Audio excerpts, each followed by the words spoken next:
será que ficou mais complexo gerir pessoas por essa nova configuração? Será que não era mais fácil antes controlar ponto, se o cara entrou cedo, saiu cedo, e justificar a sua responsabilidade de gestão de pessoas meramente pelo fluxo das pessoas, etc., pela presença, e agora essa nova gestão exige um pouco mais de responsabilidade e jogo de cintura para poder fazer essa gestão? Porque antigamente, esse cara que você falou, Tiagão, que é o cara que senta do lado do colaborador, entende se o cara está bem, que dá um incentivo, que se aproxima do cara, esse cara não era o normal. Não. Né? O normal era o cara que controlava o ponto, cobrava horário e beleza. Ser chefe nesse contexto está mais difícil, porque eu não posso mais ser esse cara. Eu tenho que ser um cara que vou delegar uma tarefa para ele resolver na casa dele, vou cobrar resultado, ele vai vir no escritório, eu vou ter que ser esse cara empático. Então tá mais difícil ser chefe? Tá mais difícil ser chefe. Começa até que cada vez mais a gente tá migrando para que chefe é uma coisa ruim, eu tenho que ser gestor, né? Isso. Porque chefe... E no dia de hoje, chefe remete a algo ruim. As pessoas... Eu tenho essa mania, porque eu venho da época que a gente falava chefe, né? E chefe para tudo e tal. E parece que tá pejorativo, né? Nos dias de hoje. Mas eu acho que... Deixa eu voltar um pouquinho. Assim, antes, lá, como é que eu engajava com um liderado? Eu era o líder de um liderado ali, né? E como é que eu engajava com ele? Eu tinha que saber os anseios dele. Então, qual que era o anseio de uma pessoa que trabalhava para mim lá em 2018? O anseio dele muitas vezes estava na carreira, no salário, talvez num balanço e qualidade de vida ali. Num balanço disso. Né? Tanto que bombou os escritórios com videogame, porque o negócio era a gente fazer com que a pessoa se sinta bem no escritório. Não era um pouco de você querer levar um pouco do home para dentro do office? Assim, essa era trazer qualidade de vida, mas ao mesmo tempo eu pagar bons salários, um bom bônus, né? Então, esses eram os anseios. Então, se eu sou o líder, eu sei os seus anseios, esse é o meu ponto de trabalho, né? Fomentar esses seus anseios, gerenciar a sua expectativa, você me entrega a sua performance, eu tento corresponder ao máximo possível dentro do que eu posso te levar e vou te desenvolver. E a grande maioria dos líderes desenvolve a pessoa ao longo prazo, preparando a pessoa para um dia se tornar líder. Preparando uma pessoa. Ninguém nasce pronto para ser líder. Aí a gente vem para os dias de hoje. Quais são os anseios, principalmente de uma geração de trabalho mais nova, né? Lembra que eu falei que tinha 4 gerações nos ambientes de trabalho? A gente tem a geração Z, essa molecada de 18 a 26 anos, mais ou menos, eu acho, que já está começando a tomar bastante parte dos ambientes de trabalho. Primeiro, o anseio já não é mais salário e carreira. E também, tampouco, um escritório bacana, bonito, então não. Esse cara começou a olhar para o salário dele como renda. Começou a olhar, o que eu faço com isso? Ele começou a olhar para a empresa com um propósito. Qual é o propósito dessa empresa que eu trabalho? Ela tem um propósito que está de acordo com meus ideais?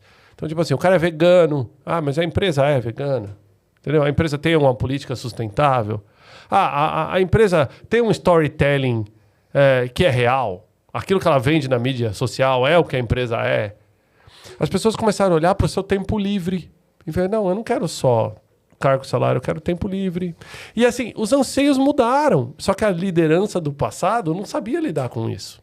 Aí eu chego hoje para uma pessoa que quer tempo livre, renda, propósito, tempo com a família, desenvolvimento pessoal, microlearning. As pessoas querem aprender pequenas coisas e várias coisas diferentes. As pessoas querem cada vez mais serem generalistas do que serem especialistas, né?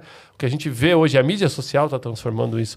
A gente quer se sentir bem falando da empresa que eu trabalho, né? Não quero ser escondido por isso e tal. Aí vem o chefe e fala, não, então, trabalha mais que eu te pago mais. Aí o cara bate lá no quadrinho dele e fala, cara, isso aqui não encaixa no que eu tô querendo. Então faz o seguinte, como é que você vai me dar mais tempo livre? O cara, não, como assim tempo livre? Você tem que produzir mais. Entendeu? Aí começa a não bater o que as pessoas querem do que os líderes têm para oferecer. Lembrando que liderança sempre foi algo que vinha... Eu estava até comentando com o Vitor aqui no offline, de que assim, meu primeiro emprego eu comecei com 12 anos. Meu pai me colocou no estágio. Eu sou mineiro, vim morar em São Paulo. Cheguei aqui nessa selva de pedra com 11 anos. E meu pai me arrumou um estágio. Legal. Foi horrível meu primeiro dia no estágio. Eu lembro de chegar em casa, pô, uma criança, 12 anos. Naquela época não era trabalho infantil ainda. E falar pro meu pai, não gostei. Qual que você acha que foi a reação do meu pai? Foi tipo, ai, não, filho, tudo bem. A gente vai procurar algo melhor pra você. Então, cara, engole o choro e vai trabalhar. Você é homem, vai trabalhar. Foi isso que eu vi. Se era machista, se não interessa. Foi o que eu vi.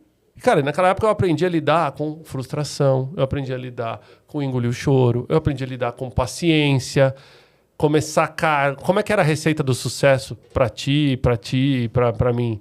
Era entrar numa empresa, fazer carreira, Sim. né? Você virar gestor através, muitas vezes, de tempo de empresa, por aprender como a empresa funciona. As empresas hoje, as startups, empresas de tecnologia, as pessoas ficam quanto tempo na empresa, Vitor? 2 anos? Pulam. 3 Ter uma anos. boa formação naquela época fazia também muito sentido. Eu olhava currículo até 2015, 14, eu olhava um currículo e falava, nossa, esse cara trabalhou 2 anos para cada empresa, não para no emprego. Hoje eu olho esse mesmo currículo e falo assim, nossa, quanta experiência que ele acumulou lá em 2 anos, não, muita coisa. E se eu virar para esse cara e falar, olha, tem uma posição aqui de trabalho para você, aliás, vou até lançar um desafio para a audiência, entra aí no seu LinkedIn, busca vagas do teu mercado e conta quantas vagas está tendo que divulgar o regime de trabalho, se é híbrido, se é presencial, se é remoto, para poder contratar. Até presidente de empresa hoje, as grandes consultorias estão tendo que escrever, contrata-se CEO, confidencial, modelo de trabalho é remoto, é híbrido, uma coisa assim. Então ficou tão forte isso, que até para contratar CEO eu tenho que... E você nunca julgaria isso, né? CEO, o cara vai se adequar à empresa, acabou.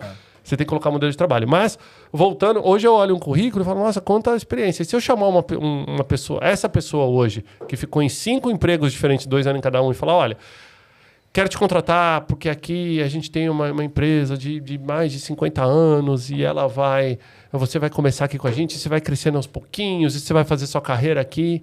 A chance desse cara falar, cara, não quero, é grande. E por que eles têm medo de assumir cargo de liderança? Cara, porque o cargo de liderança mostra estagnação muitas vezes para ele. É muito tempo preso tentando se provar. A gente vive o mundo do imediatismo. Você pega teu celular, você tem qualquer conhecimento que a humanidade já teve e está aí na sua mão em segundos, né? Eu vinha de uma época, vocês também, que a gente ia alugar fita lá na locadora. Oxi. E você chegava para pegar o filme no final de semana, não tinha, você esperava 3, 4 semanas. Quando você ia devolver, tinha que rebobinar, lembra disso? Senão pagava multa. Pagava multa, tanto que o negócio para devolver era blindado, até porque os caras deviam ficar pé da vida e tentavam atirar naquele negócio, ele jogava a fita lá dentro. Sei lá. Hoje você conecta um serviço de streaming, em 3 segundos teu filme não começa, você já vai lá, acha que tem um problema com o modem, reseta o Wi-Fi e tal. A gente vive o mundo do imediatismo. Isso também, isso está impactando na cabeça de todo mundo. Então eu quero assumir cargos rápidos, eu quero ter menos responsabilidade. Por quê? Porque eu olho para a liderança antiga e vejo que ela está ultrapassada, medicada, né? Sem tempo. E aí eu começo a olhar e falar, cara, eu não almejo o cargo mais alto, eu quero a qualidade de vida. Eu não almejo o cargo mais alto, eu quero o propósito. Então, o líder, o dono de empresa, o empresário, empreendedor, chame como quiser, o executivo, que não entendeu ainda que essas mudanças vieram para ficar, ele vai ter problema em reter talentos. E cada vez mais as pessoas vão começar a demandar isso. O mercado de tecnologia é tão aquecido ao ponto dos caras escolherem. Isso foi uma escolha em geral de que a partir de agora o modelo de trabalho é PJ. Vai contratar CLT. Aí tá o tempo todo brigando, falando assim, puta, CLT é difícil contratar em mercado de tecnologia, né? Porque todo mundo quer o PJ. O cara quer o caminho fácil. Ele quer ganhar dinheiro mais rápido. O CLT, o longo prazo, o benefício do CLT, para ele, não é um benefício percebido a curto prazo. Pra gente era. Entendeu? Esse mesmo pai, meu falecido pai que mandou eu ficar quieto no primeiro estágio, quando eu arrumei um emprego de carteira, quando eu arrumei um emprego, a única pergunta dele foi, é carteira assinada? Não era. Ele não queria nem saber o que eu ia fazer, cara. Era se era carteira assinada. Então, mudou-se a percepção de valores. Agora, tem uma geração, Wellington, que está presa no meio disso. Somos nós, os millennials, porque a gente viveu o mundo analógico e o digital. A gente viveu o mundo engessado e o mundo flexível. A gente viu a importância da flexibilidade, a gente sabe a importância de uma liderança correta, a gente sabe a diferença entre liberdade e libertinagem. E essa geração, ela tá esmagada no meio, cara, porque a gente tá cada vez mais assumindo os cargos de gestão das empresas. Esses dias eu fui entrevistar um cara muito interessante, era para um cargo de head de marketing. Aí eu peguei o currículo dela e falei, legal, você foi head de marketing nessa empresa, tal? Ele, eu fui. Falei, pô, quantas pessoas você tinha lá? Ele, não, só eu. Falei, então você é o head, o hand, o fit, tudo, né? Porque... E, cara, olha que coisa maluca. E eu não tô desmerecendo, o cara realmente era o head de marketing, mas no mundo que a gente vive hoje, ele não tinha equipe. Ele basicamente trabalhava ou com agência, ou com sites, ou ele contratava tudo fora e por aí vai. Então, assim, a gente tem que se adaptar a essas novas realidades. E a liderança precisa se atualizar, cara. Entendeu? Eu brinco muito com o pessoal, assim... A nossa geração, a geração dos milênios, a geração Y mais ali no final dos anos 70, a gente parou de estudar, cara. A gente fez as MBAs da vida ali com pós-graduação e a gente parou de estudar, não. A gente parou de aprender. Porque a gente acha que a gente está completo, que a gente não precisa mais. E aprender, não preciso necessariamente buscar esses cursos de 2, de 5 anos. Hoje em dia se aprende com cursos de 1 mês, com de 15 dias, com diário e tudo mais. Cara, isso é muito importante, manter a liderança fresca. E aí eu falei da empatia, e eu acho que esse é um soft skill que ninguém treina. Só o que treina você saber lidar com empatia é experiência, cara. Não tem como. Entendeu? Eu sou um machista em desconstrução. Eu lidero uma empresa hoje que tem 81% dos colaboradores mulheres. Legal. Então, tipo assim, cara, eu vim do mercado de engenharia. Na minha faculdade de engenharia, tinham 2 mulheres na sala para 70 alunos. Então, assim, é um mercado de presença potencialmente sempre masculina, mercado imobiliário potencialmente sempre masculino. Hoje, na Regus, eu tenho total inverso.